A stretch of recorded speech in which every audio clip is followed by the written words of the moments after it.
Hello मेरे 12th class के प्यारे प्यारे स्टूडेंट्स, कैसे हैं आप सभी। उम्मीद करता हूँ आप सभी अच्छे होंगे और आप लोग अपनी स्टडी का, अपनी फैमिली का और अपने फिटनेस का बहुत ही अच्छे से ख्याल रख रहे होंगे। आज आप लोगों का मिड टर्म का एग्जाम था और आज मैं आप लोगों के लिए लेके आ गया हूँ मिड टर्म मॉर्निंग शिफ्ट का क्वेश्चन पेपर। हिस्ट्री का एग्जाम था आप लोगों का और बहुत सारे बच्चों का है, बहुत ही बढ़िया एग्जाम गया है, मेरे को मालूम है क्योंकि मैंने क्वेश्चन पेपर को देखा। बहुत ही आसान क्वेश्चन पेपर है भाई।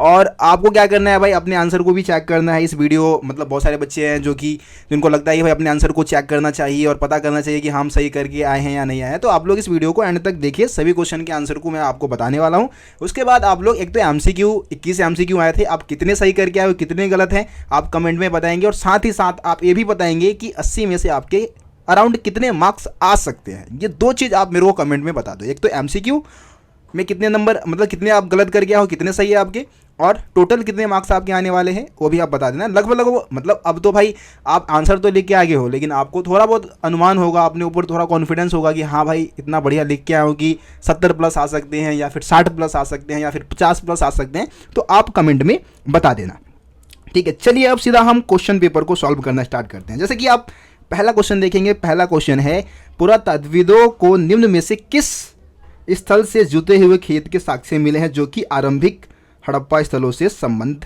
है। मतलब आरंभिक हड़प्पा स्थल है जहां से जुते हुए खेत के साक्ष्य मिले हैं। तो कौन सा जगह था? तो देखो इसका जो सही आंसर होगा वो है कालीबंगन। कालीबंगन से हमें जुते हुए खेत के साक्ष्य प्राप्त हुए। उसके बाद दूसरा क्वेश्चन है, सोने के सिक्के निम्न में से सबसे पहले किसके द्वारा जारी किए गए थे? तो सोने के सिक्के सबसे पहले कुषाण वंश के राजाओं ने जारी किए थे, ठीक है। लेकिन अति उत्तम जो सोने के सिक्के जारी किए थे वो गुप्त राजाओं ने किए थे।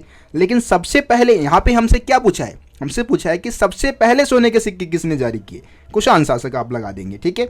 उसके बाद है क्वेश्चन नंबर 3, निम्न में से महाभारत की मूल कथा के रचयिता कौन थे? तो मूल कथा के जो रचयिता थे वो भाट सारथी थे। अब यहाँ पे बहुत सारे बच्चे वेद व्यास लिख के आगे होंगे, जो कि गलत आंसर है भाई आप लोगों का। वेद व्यास महाभारत के रचनाकार है, लेकिन हम मूल कथा यानी कि इसके जो मेन जो कथाएं हैं यानी कि शुरुआत जो किया था वो भाट सारथी ने किया था, ठीक है। तो यहाँ पे आपको भाट सारथी बताना था, ठीक है। अगला क्वेश्चन आप देखेंगे भाई, इस चित्र को देखना है और क्वेश्चन का आंसर देना है। तो भाई ये जो चित्र है वो रथ के आकार का, जो विट्ठल मंदिर के अंदर जो रथ के आकार का मंदिर था, विट्ठल मंदिर का रथ है, ठीक है। ऑप्शन ए यहाँ पे यानी कि क आपका सही था। अगला क्वेश्चन देखते हैं, ये ब्लाइंड जो स्टूडेंट है उनके लिए था कि विजयनगर साम्राज्य की स्थापना किस सन में हुई थी? बहुत ही आसान क्वेश्चन था, 1336 ईस्वी में इसकी स्थापना की गई थी। उसके बाद क्वेश्चन नंबर 5 है, खाली स्थान भरिए। भैया देखो खाली स्थान में आपको भरना है, क्या आएगा यहाँ पे देखिए, पढ़ लेते हैं इसको हम। हड़प्पा सभ्यता अथवा सिंधु घाटी सभ्यता की सबसे विशिष्ट पुरावस्तु डैश है। तो हड़प्पा सभ्यता की जो सबसे विशिष्ट पुरावस्तु जो थी वो हड़प्पाई मोहरे थी, ठीक है। यहाँ पे आपका सी ऑप्शन यानी कि जो आपका ग ऑप्शन है वो आपका क्या हो जाएगा? सही हो जाएगा, ठीक है। आपको मालूम है कि हड़प्पाई मोहरे जो है सेलखरी नामक पत्थर से बनाई जाती थी और उस पर कुछ चिन्ह भी मिले हैं और जानवरों के चित्र भी बने हुए मिले हैं। क्वेश्चन नंबर 6 देखते हैं। क्वेश्चन नंबर 6, मीराबाई के संदर्भ में निम्न कथनों पर विचार कीजिए तथा सही विकल्प का चयन कीजिए। मीराबाई के बारे में यहाँ पे क्या कथन सही है, ठीक है, उन कथनों को चयन करना है आपको। तो उन्होंने विष्णु के अवतार राम को अपना एकमात्र पति स्वीकार किया था। ये तो भाई गलत हो गया है ना, क्योंकि उन्होंने श्री कृष्ण को अपना पति स्वीकार कर लिया था, तो ये गलत हो गया पहला ही। उनका जन्म मेवाड़ में हुआ था, बिल्कुल मेवाड़ में उनका जन्म हुआ था जो कि राजस्थान में है। उनके गुरु रैदास थे, ये भी बिल्कुल सही है। उन्होंने पति और पत्नी के परंपरागत दायित्व को निभाने से इनकार कर दिया, है ना, ये भी सही है आपका, क्योंकि इसी वजह से तो उनके जो ससुराल वाले थे उन्होंने जहर दे दिया था, उनको जहर देने की मतलब कोशिश की थी, ठीक है। तो ये तीनों सही है। ऑप्शन देख लेते हैं हम। तो ऑप्शन आपका इसमें तो तीनों एक साथ दे ही नहीं रखा है। तो अगर आप मेरे हिसाब से तो भाई अगर आप ऑप्शन सी भी लगा के आए हो या फिर डी भी लगा के आए हो, दोनों ही सही है यहाँ पे, ठीक है। दोनों में से कोई भी आप लगा के आए हो आपको नंबर मिल जाएगा। चलिए अगला क्वेश्चन देख लेते हैं। क्वेश्चन नंबर है 7, यहाँ दो कथन जिन्हें अभिकथन ए तथा कारण आर के रूप में चिन्हित किए गए हैं, नीचे दिए गए कोड के अनुसार सही उत्तर चिन्हित कीजिए। यहाँ पे इस क्वेश्चन में क्या करना है, इस क्वेश्चन में आपको एक तो कथन दे दिया है और एक कारण दे दिया है, ठीक है। कथन और कारण वाला क्वेश्चन है, हमें बहुत ही ध्यान से कथन को भी पढ़ना है, कारण को भी पढ़ना है। उसके बाद हमारे को 4 ऑप्शन दिए जाएंगे, उन 4 ऑप्शनों में से हमें आंसर को सिलेक्ट करना है। देखिए पहले हम कथन को पढ़ते हैं। कथन है, पुरातात्विक खोज इंगित करती है कि तांबा संभवतः अरब प्रायद्वीप के दक्षिण पश्चिम छोर पर स्थित ओमान से लाया जाता था। भाई बिल्कुल सही है, कथन तो बिल्कुल सही है कि ओमान से मंगवाते थे वो, है ना, और अरब प्रायद्वीप में आपका आता है। उसके बाद कारण है कि यह एक विशिष्ट प्रकार का हड़प्पाई मर्तबान जिसके ऊपर काली मिट्टी की एक मोटी परत चढ़ाई गई थी ओमानी स्थलों से मिला है। एक मर्तबान था, है ना, एक मर्तबान जिस पे काली मिट्टी का परत चढ़ाया गया था, वो कहाँ से मिला है हमारे को? वो मिला है ओमान से, है ना। और ऐसा भी माना जाता है कि इस बर्तन में हो सकता है कि भाई जो हड़प्पा वासी जो थे वो तांबा ओमान से मंगाते होंगे और बदले में उनको पानी इसी बर्तनों से उनको देते होंगे। तो आप अगर देखेंगे तो भाई कथन भी सही है और कारण भी सही है ना। और यहाँ पे आप देखेंगे कथन और कारण में रिलेशन भी बन रहा है। तो हमें ना, अगर आप देखिए कि कथन और कारण में जब रिलेशन बन रहा होगा ना, तो आप हमेशा इस वाले ऑप्शन को सही लगाना।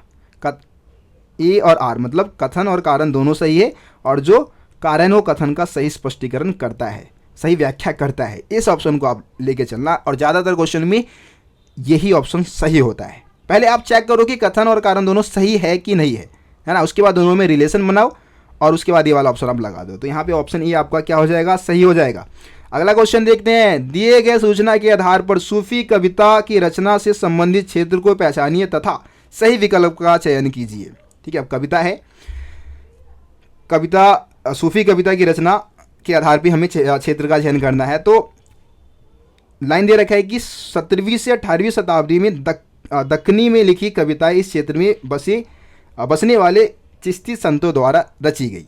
ये कविताएं औरतों द्वारा घर के काम जैसे चक्की पीसने तथा चरखा काटते समय गाई जाती थी। तो हमें क्षेत्र का चयन करना है कि भाई ये मतलब कहाँ पे होता था, यहाँ ये मतलब कविताएं कहाँ गाई जाती थी। तो इसका जो सही आंसर होगा वो है बीजापुर, कर्नाटक। ठीक है, यहाँ हमें दक्कनी से ही समझ में आना चाहिए। दक्कन यानी कि यहाँ पे हम बात कर रहे हैं साउथ इंडिया की तरफ की हम बात कर रहे हैं। ठीक है, कर्नाटक की हम यहाँ पे बात हो रही है, तो ये बीजापुर और कर्नाटक आपका सही आंसर हो जाएगा। क्वेश्चन नंबर 9 देखते हैं। क्वेश्चन नंबर 9 है, चीन के विषय में इब्न बतूता द्वारा दिए गए वृत्तांत की तुलना किसके वृत्तांतों से की गई है? तो चीन के विषय में इब्न बतूता ने जो मतलब एक तरीके से बातें कही है, उसने जो वृत्तांत लिखा है उसकी तुलना मार्को पोलो के वृत्तांत से की गई है। मार्को पोलो भी एक यात्री था जिसने चाइना की यात्रा की थी। ठीक है, तो यहाँ पे ये आपका सही हो जाएगा। क्वेश्चन नंबर हम 10 देख लेते हैं। क्वेश्चन नंबर 10 है, महिलाओं की स्थिति के विषय में यात्रियों द्वारा छोड़े गए वृत्तांत के संदर्भ में निम्न में से कौन सा कथन सत्य नहीं है? अब देखो यहाँ पे बहुत सारे बच्चे एमसीक्यू में यही गलती करते हैं, सत्य नहीं है, असत्य नहीं है, ऐसे क्वेश्चन आते हैं और गलत करके आ जाते हैं। यहाँ पे सत्य नहीं पूछा गया है, ठीक ना, यानी कि गलत यहाँ पे कौन सा है ये हमें बताना है। ठीक है, तो जो भी यात्रियों ने वृत्तांत जो छोड़ा है उसके अकॉर्डिंग हमें इस क्वेश्चन का आंसर देना है। तो पहला है, महिलाएं दासियां भी होती थी। बिल्कुल भाई, ये तो सही है ना। तो ये हमारा आंसर नहीं होगा क्योंकि यहाँ पे हमें असत्य कथन सेलेक्ट करना है, हमें जो गलत है वो सेलेक्ट करना है। तो महिलाएं दासियां भी होती थी, बिल्कुल होती थी। सती प्रथा का प्रचलन था, ठीक है, ये भी हमें मालूम है। महिलाएं व्यापारिक गतिविधि में हिस्सा लेती थी, बिल्कुल लेती थी भाई। ठीक है, इसके अलावा महिलाएं किसी भी प्रकार का कृषि कार्य नहीं करती थी, ये गलत है भाई, ये यहाँ पे गलत है ना। महिलाएं कृषि काम में भी हाथ बटाती थी, कृषि में भी योगदान देती थी, व्यापार में भी योगदान देती थी साथ ही साथ। लेकिन यहाँ पे लिखा है कि भाई महिलाएं किसी भी प्रकार का कृषि कार्य नहीं करती थी, जो कि गलत है, असत्य है। ठीक है, तो ये आपको यहाँ पे आंसर लगाना है। चलिए आगे बढ़ते हैं। क्वेश्चन नंबर 11 देखते हैं। क्वेश्चन नंबर 11 है, निम्न दिए गए कथनों को ध्यान से पढ़िए तथा दिए गए विकल्पों का सही वर्ण को पहचानिए।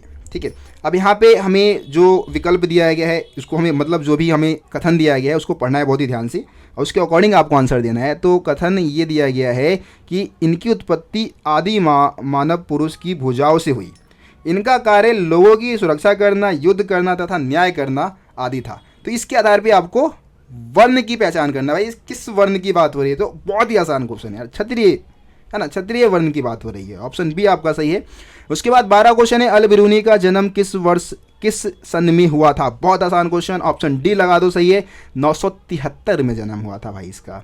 ठीक है ना, आपको पता है उज्बेकिस्तान में एक जगह है ख्वारिज़म, वहाँ पे उसका जन्म हुआ था। चलिए 13वां क्वेश्चन देख लेते हैं। 13वां क्वेश्चन है, महात्मा बुद्ध के जीवन की प्रमुख घटनाओं के संदर्भ में उचित मिलान करते हुए सही विकल्प का चयन करना है। पहले आप मिलान कर लेते हैं, यहाँ पे देखिए मिलान करो, उसके बाद नीचे विकल्प दिया गया है, इस विकल्प में से सही चयन को सिलेक्ट करना है। तो देखिए ज्ञान की प्राप्ति एक वृक्ष के नीचे हुई थी भाई, एक वृक्ष के नीचे हुई थी, है ना, बट वृक्ष के नीचे ज्ञान की प्राप्ति हुई। बुद्ध के ध्यान की दशा का प्रतीक किसको माना जाता है, तो रिक्त स्थान को गौतम बुद्ध के ध्यान की दशा का प्रतीक माना जाता है। प्रथम उपदेश, तो चक्र को प्रथम उपदेश का प्रतीक माना जाता है, और स्तूप जो है वो महापरिनिब्बान यानी कि मोक्ष का प्रतीक माना जाता है।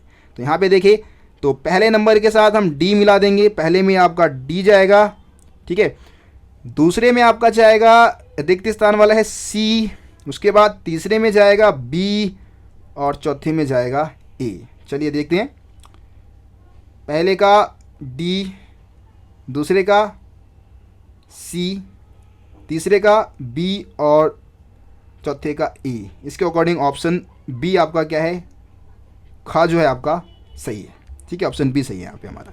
अगला क्वेश्चन देखते हैं, क्वेश्चन नंबर 14 दे रखा है, निम्न में से किसके द्वारा महाभारत के समालोचनात्मक संस्करण को तैयार करने की जो अत्यंत महत्वाकांक्षी परियोजना का नेतृत्व किया था, किन्होंने इस परियोजना को मतलब शुरुआत की थी, इस परियोजना की, महाभारत का जो समालोचनात्मक संस्करण की जो परियोजना थी। तो इसमें आपका ऑप्शन ए सही हो जाएगा, वी.एस. सुक्तांकर, जो कि संस्कृत के बहुत ही फेमस विद्वान थे, उनके द्वारा इस परियोजना की शुरुआत की गई थी।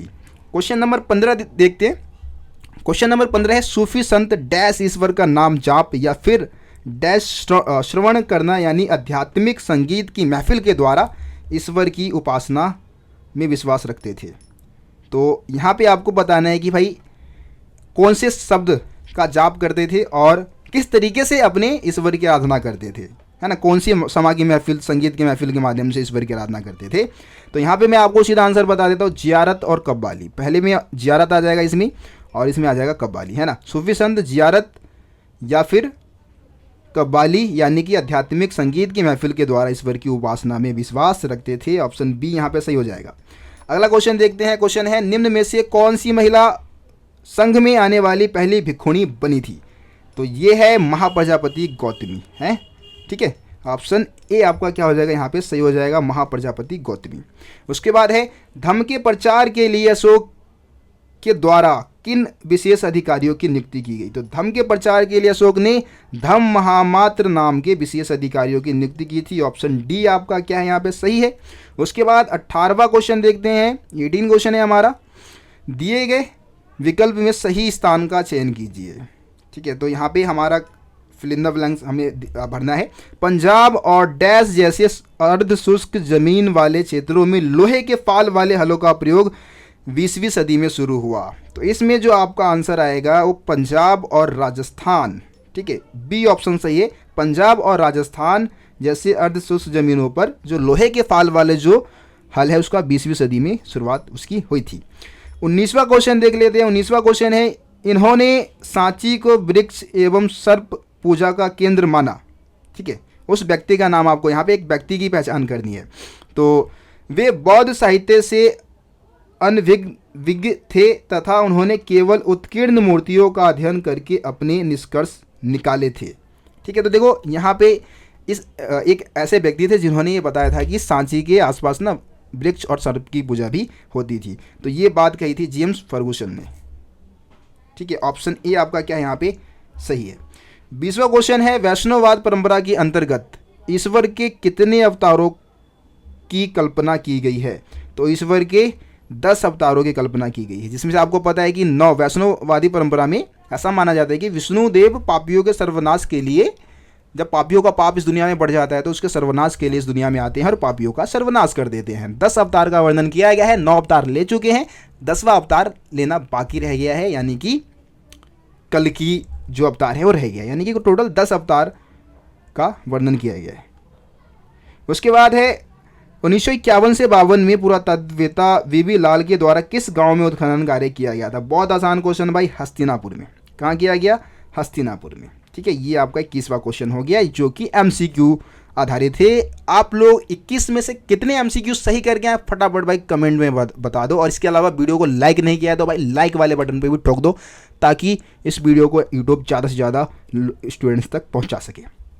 अगला क्वेश्चन देख लेते हैं। 22वां क्वेश्चन है, राजनीतिक आर्थिक तथा सामाजिक इतिहास का पूर्ण ज्ञान मात्र अभिलेख शास्त्र से नहीं मिलता। ठीक है, अभिलेखों से प्राप्त जानकारी की सीमाओं के आधार पर इस कथन की समीक्षा कीजिए। तो भाई इस कथन में आपको बताना है कि अभिलेखों से ही सिर्फ हम इतिहास के बारे में नहीं जान सकते हैं, क्योंकि अभिलेख साक्ष्यों की बहुत सारी समस्याएं हैं, उसकी बहुत सारी सीमाएं हैं, है ना। तो इसमें आपको अभिलेख साक्ष्यों की सीमाएं बतानी है। पहली सीमा कि भाई अभिलेखों पे अक्षरों को बहुत ही हल्के ढंग से उत्कीर्ण किया जाता है, जिसको पढ़ना बहुत मुश्किल हो जाता है। कई बार अभिलेख आंधी तूफान आने की वजह से नष्ट हो जाते हैं, टूट जाते हैं, जिस वजह से उस पर लिखे जो शब्द है वो समझ में नहीं आता, उसको पढ़ा नहीं जाता है। इसके अलावा हमेशा अभिलेख जो है ना वो केवल विशेष व्यक्तियों को ही बारे में बताएगा, मतलब कि जो अभिलेखों को लिखवाता है सिर्फ उन्हीं के बारे में अभिलेखों में बताया जाता है ना। आम लोगों के बारे में, किसानों के बारे में कुछ जानकारी नहीं मिलती। और इसके अलावा अभिलेख केवल विशेष अवसरों के बारे में ही जानकारी देता है, रोज़मर्रा की ज़िंदगी के बारे में अभिलेखों से कोई जानकारी नहीं मिलती।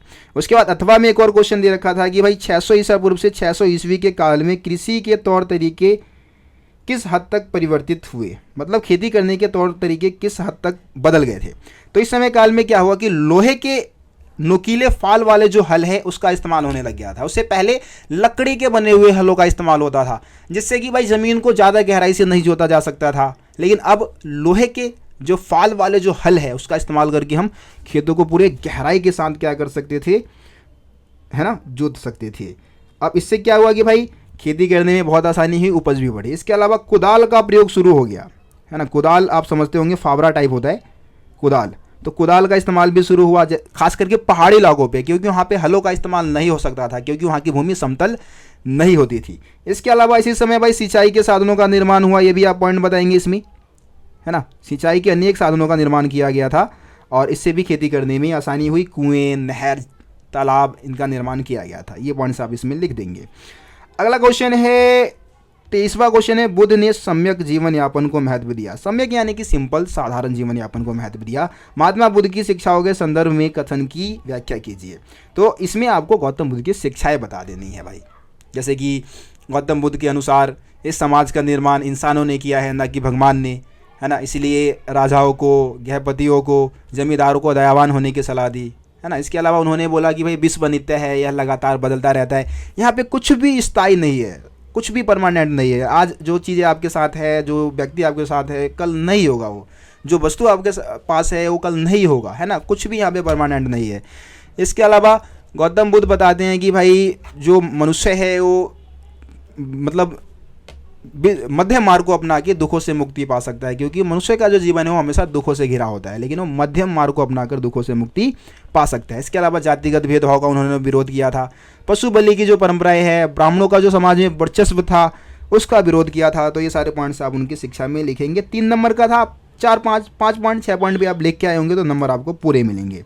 उसके बाद है अमरावती तथा सांची की नियति परिवर्तित संरक्षणवादी नीति का परिणाम थी। इस कथन की सोदाहरण उचित पुष्टि कीजिए। यहाँ पे संरक्षणवादी नीति, देखो यहाँ पे इस क्वेश्चन में आपको ना नियति के बारे में बताना है, दोनों की नियति शब्द आपको दिख गया, यानी कि अमरावती और सांची की नियति कैसे भिन्न थी, कैसे अलग थी, है ना, उसके बारे में आपको बताना है। जिसमें आपको बताना है कि अमरावती किस प्रकार से बच गया और सांची का स्तूप था वो कैसे नष्ट हो गया। बहुत लेंथी आंसर है भाई, आप इसमें बहुत ज़्यादा लिख सकते थे। अब आंसर मैं बताने लग गया तो बहुत ज़्यादा टाइम लग जाएगा, ठीक है। शॉर्ट आंसर नहीं है, लेंथी आंसर है। लेकिन आप लोगों ने अगर रोशन शाह स्टडी पॉइंट की सभी वीडियो को देखा है तो भाई आप लोग पूरा पेपर बिल्कुल मतलब आग लगा के आए होगे भाई, सही बताऊँ तो मैं। और 70 नंबर तो भाई बनते हैं तुम्हारे, 80 में से कम 70-75 नंबर कहीं नहीं गए हैं अगर तुम लोग सारी वीडियो को देखे हो, मैप की वीडियो को देखे हो, इंपॉर्टेंट क्वेश्चन आंसर की वीडियो को देखे हो। सही में बहुत सारे क्वेश्चन उन्हीं में से फंसे हैं भाई, है ना।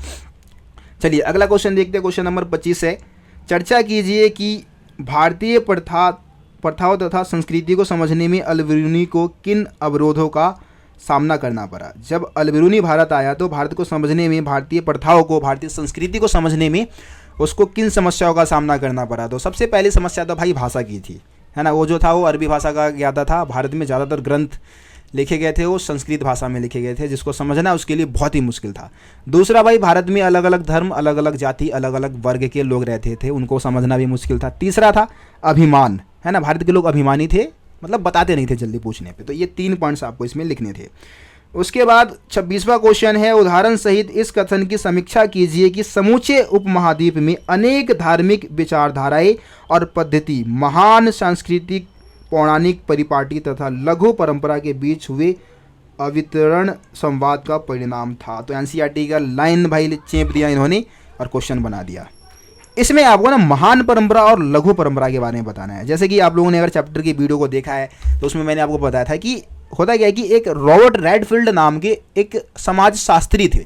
क्या नाम बोला मैंने? Robert Redfield. रॉबर्ट रेडफील्ड ने बताया कि पुराने समय में हमारे देश में ना 2 प्रकार की पूजा परंपराएं कार्यरत थी। एक तो आपका महान परंपरा और दूसरा हो गया आपका लघु परंपरा। महान परंपरा में क्या होता था कि जो अमीर, जिस पूजा पद्धति को अमीर लोग फॉलो करते थे, समाज के उछले तबके के लोग फॉलो करते थे, राजा महाराजा फॉलो करते थे, वो महान परंपरा की कैटेगरी में आ जाता है। लघु परंपरा यानी कि जिसमें किसान है, मजदूर है, निम्न वर्ग के लोग हैं, जिस परंपरा को फॉलो करते थे वो आपका लघु परंपरा हो जाएगा, है ना। तो ये बातें इसमें आपको बतानी थी। 27वां क्वेश्चन है, बेसरिया और बासरिया परंपरा के बीच एक रूपता और अंतर। पहले तो आपको एक रूपता बता देनी है, दोनों के बीच में क्या मतलब क्या चीज़ें सिमिलर थी, एक जैसी क्या चीज़ें हैं। तो बेसरिया और बासरिया दोनों में एक रूपता, पहला पॉइंट, दोनों सूफी संत हैं, दोनों इस्लाम धर्म को मानते हैं, दोनों पैगंबर मोहम्मद को मानते हैं, ठीक है। इसके अलावा अंतर क्या है कि बेसरिया जो है वो सरिया कानून को नहीं मानते हैं, बासरिया सरिया कानून को मानते हैं। बेसरिया खानका में नहीं रहते, बासरिया खानका में रहते हैं। बेसरिया को अनेक नामों से जाना जाता है, जैसे कि कलंदर, मदारी, हैदरी वगैरह नामों से जाना जाता है, लेकिन बासरिया को सिर्फ हम सूफी संत कह देते हैं, है ना। तो ये आप अंतर बता दो दोनों में। उसके बाद चर्चा कीजिए कि किस प्रकार अलवार, नैनार तथा वीर साहब ने जाति प्रथा की आलोचना की थी। देखो, अलवार संत जो कि विष्णु की आराधना करते थे, नैनार शिव की आराधना करते थे, वीर साहब भी शिव की पूजा ही करते थे, है ना। इन तीनों ने ही क्या किया था? जाति प्रथा का विरोध किया था, ठीक है। जाति के आधार पर जो समाज में भेदभाव हो रहा है उसका विरोध किया। क्योंकि अगर किसी को अलवार संत बनना है, किसी को नैनार संत बनना है, किसी को वीर साहब बनना है, तो इसके लिए जरूरी नहीं था कि वो ऊंचे वर्ग से आएगा, कोई भी इसमें शामिल हो सकता था। वो किसी भी वर्ग का हो, किसी भी जाति का हो, किसी भी धर्म का हो, सब इस परंपरा को अपना सकते थे, है ना। तो ये पॉइंट आप इसमें लिख देंगे। अब 8 नंबर के क्वेश्चन आ गए भाई। 8 नंबर के क्वेश्चन में आपको प्रेजेंटेशन देना होता है खतरनाक तरीके से, बिल्कुल बहुत ज़बरदस्त तरीके से। मैंने आपको बता भी रखा है कि 8 नंबर के क्वेश्चन का आंसर कैसे करना है। सबसे ऊपर एक भूमिका लिखना है, भूमिका यानी कि प्रस्तावना लिखेंगे आप। उसके बाद मेन पार्ट जो मेन आंसर होगा, उसके बाद लास्ट में एक निष्कर्ष लिखते हैं हम, है ना। ये हमारा तरीका होता है, कई बार बता चुका हूँ आप लोगों को ये बात। चलिए अब हम सीधा अपने क्वेश्चंस को पढ़ते हैं और क्या क्या आंसर आ सकता है वो मैं आपको बता देता हूँ, है ना, हिंट देता चलता हूँ। देखिए पहला क्वेश्चन है, विवेचना कीजिए कि पुरातात्विक व्याख्या की समस्या संभवतः सबसे अधिक हड़प्पा वासियों की धार्मिक प्रथाओं के पुनर्निर्माण के प्रयासों में सामने आई है ना। इस क्वेश्चन में क्या बताना है? इस क्वेश्चन में आपको बताना है कि जो हड़प्पा वासियों की धार्मिक विशेषता है ना, उसको समझने में हमें बहुत ज़्यादा समस्या आई है, उसके बारे में आपको बताना है। तो ये बात बिल्कुल सही है कि भाई हड़प्पा वासियों की धार्मिक विशेषताओं के बारे में ना सही जानकारी प्राप्त करने में बहुत मुश्किलें आई है, लेकिन फिर भी इतिहासकारों को कुछ अवशेष मिला है जिसके आधार पर उन्होंने क्या किया, वहाँ के धार्मिक प्रथा के बारे में जानकारी जुटाया, जिसमें एक पत्थर की मूर्ति मिली है ना, जो कि आभूषणों से लदी हुई है। विद्वानों ने क्या पता लगाया कि भाई वो मातृदेवी थी, है ना, वहाँ की हड़प्पा वासियों की क्या थी, वो मातृदेवी। आप एनसीईआरटी में उस चित्र को देख भी पाएंगे। तो मातृदेवी की पूजा करते थे। इसके अलावा शिवलिंग के आकार के पत्थर वगैरह मिले हैं जो दर्शाता है कि शिवलिंग की पूजा भी होती थी। कुछ एक ऐसा मोहर मिला है जिसपे एक भव्य व्यक्ति को आलथी पालथी मारे हुए बैठे हुए दिखाया गया है, जो कि और उसके चारों तरफ बहुत सारे जानवरों ने घेरा लगा रखा है, और उसको आर्धे शिव यानी कि शिव कह सकते हैं, शिव की संज्ञा दी गई है, यानी कि शिव की पूजा भी करते थे। इसके अलावा कई मोहरों पे हमें पेड़ पौधों के चित्र मिले हैं जो इस बात को दर्शाते हैं कि वहाँ पे पेड़ पौधों की पूजा भी होती होगी, ठीक है। तो ये पॉइंट्स इसमें है। ज़्यादा लेंथी आंसर वैसे इसका बनता नहीं, लेकिन जो नीचे वाला जो क्वेश्चन दिया गया भाई, वो तो बहुत लेंथी आंसर आप बना सकते थे और बहुत खतरनाक, बहुत ही अच्छा प्रेजेंटेशन आप इसमें दे सकते थे। तो क्वेश्चन है कि संभवतः हड़प्पा सभ्यता का सबसे अनूठा पहलू शहरी केंद्र का विकास था। तर्क युक्त उदाहरणों सहित कथन की सार्थकता पर प्रकाश डालिए। तो इस क्वेश्चन में सिंपली आपको हड़प्पा वासियों की शहरीकरण की विशेषता बतानी है ना। वहाँ पे उन्होंने जो नियोजित शहरों को बसाया था उसके बारे में आपको बताना है। बहुत सारे पॉइंट हैं, जैसे कि बस्तियों का विभाजन 2 भागों में था, दुर्ग और निचला शहर, उसके बारे में आप बता सकते थे। घरों को बनाने से पहले वो चबूतरा बनवाते थे जो कि घरों को मजबूती प्रदान करता था। समान आकार की ईंटों का इस्तेमाल करते थे। नालियों को ग्रिड पद्धति में बनवाया था, है ना, और एक दूसरे को नालियाँ समकोण पे काटते हुए निकलती थी। नालियों के बारे में पूरा बता सकते थे आप। आवासीय भवनों को भी उन्होंने नियोजित ढंग से बसाया था, है ना, आंगन बनाते थे घर के बीच में और चारों तरफ कमरे बनाते थे। ठीक है, ये सारे पॉइंट्स आप लिख सकते थे। कुएं बनवाए थे उन्होंने जहाँ पे राहगीर आसानी से पहुँच सके, उसमें से पानी पी सके। इसके अलावा सार्वजनिक स्नानागार के बारे में आप बता सकते थे। तो बहुत सारे पॉइंट आने थे भाई इसके, है ना। इसमें तो नंबर 1 भी नहीं कटना चाहिए, पूरे 8 में से 8 नंबर आपको मिलने चाहिए। इतना लेंथी आंसर आप इसका लिख सकते थे कि टीचर को कोई मौका नहीं मिलेगा नंबर काटने का। चलिए आगे बढ़ते हैं। अगला क्वेश्चन है, इतिहासकार किसी ग्रंथ का विश्लेषण करते समय मुख्यतः किन पहलुओं पर विचार करते हैं? इतिहासकारों द्वारा किए गए महाभारत की विषय वस्तु के विश्लेषण की परख कीजिए। अब देखिए इस क्वेश्चन में ना 2 क्वेश्चन ऐड किया गया है। एक तो इतिहासकार जब किसी भी साहित्यिक ग्रंथ का या किसी भी ग्रंथ का विश्लेषण करते हैं तो कौन कौन सी बातों को ध्यान में रखते हैं। तो पहले इसमें इसका आंसर हम बताएंगे कि पहले तो भाई भाषा देखेंगे कि कोई भी ग्रंथ किस भाषा में लिखी गई है ना, संस्कृत में है, पाली में है, तमिल में है। उसके बाद ग्रंथ का प्रकार क्या है, यानी कि मंत्र के रूप में है ग्रंथ, कथा के रूप में है या फिर कहानियों के रूप में है। उसके बाद देखेंगे ग्रंथ का लेखक कौन है जिसने इस ग्रंथ की रचना की। उसके बाद रचना स्थान क्या है। उसके बाद रचना काल देखेंगे कि किस समय काल में इसकी रचना हुई है। इसके अलावा रचना करने का पर्पस क्या था, ये भी देखा जाता है। ठीक है, और दूसरा क्वेश्चन है महाभारत की विषय वस्तु के बारे में भी आपको बताना है। तो महाभारत की विषय वस्तु को 2 भागों में बांटा गया है, आपको पता है। एक तो आपका आख्यान है ना, आख्यान यानी कि जिसमें कहानियों का वर्णन है, और एक आपका उपदेशात्मक अंश है। उपदेशात्मक यानी कि जिसमें उपदेश देने वाली बातों को लिखा गया है, जैसे कि श्रीमद् भगवत गीता। ये महाभारत का सबसे फेमस उपदेशात्मक अंश है। तो इस क्वेश्चन का आंसर आप इसमें लिख सकते थे। उसके बाद अगला क्वेश्चन अथवा में क्या दिया हुआ है कि उचित उदाहरणों की सहायता से उन साक्ष्यों की चर्चा कीजिए जो दर्शाते हैं कि 600 ईसा पूर्व से 600 ईस्वी के बीच बंधुत्व विवाह संबंधित उत्तराधिकारी के नियम संबंधी ब्राह्मणीय नियमों का पालन सर्वत्र नहीं होता था। बहुत आसान क्वेश्चन था। वैसे क्वेश्चन को बस घुमा रहे हैं लेकिन एंड में ना क्वेश्चन को बहुत आसान बना दे रहे हैं। अब जैसे लास्ट में बोल दिया कि ब्राह्मणीय नियमों का पालन सर्वत्र नहीं होता। सर्वत्र यानी कि सदैव नहीं होता था, है ना। क्या ब्राह्मणों ने जो प्राचीन काल में जो नियम बनाए थे क्या उसका पालन हमेशा होता था? नहीं होता था। जैसे कि गोत्र का नियम कहता था कि भाई एक ही गोत्र के सदस्य आपस में विवाह नहीं कर सकते, लेकिन सातवाहन शासकों ने एक ही गोत्र में विवाह किया। गोत्र का नियम ये कहता है कि स्त्री को विवाह के बाद अपने पति के गोत्र को अपनाना होगा, लेकिन सातवाहन रानियों ने शादी के बाद भी अपने पिता के गोत्र को ही अपनाए रखा। शास्त्र कहता है कि राजा केवल क्षत्रिय वर्ग से ही होगा, लेकिन मौर्य वंश के राजाओं की बात करें जो कि निम्न कुल से थे, है ना, ब्राह्मण भी राजा बने, जैसे कि शुंग और कण्व, इनका एग्जाम्पल आप दे सकते थे। इसके अलावा बहुत सारे जो जंगली लोग थे उनके ऊपर कोई असर ही नहीं पड़ा ब्राह्मणीय नियमों का। इसके अलावा एक पॉइंट आप ये भी बता सकते हैं कि जो जंगली लोग के बारे में तो मैंने बता दिया।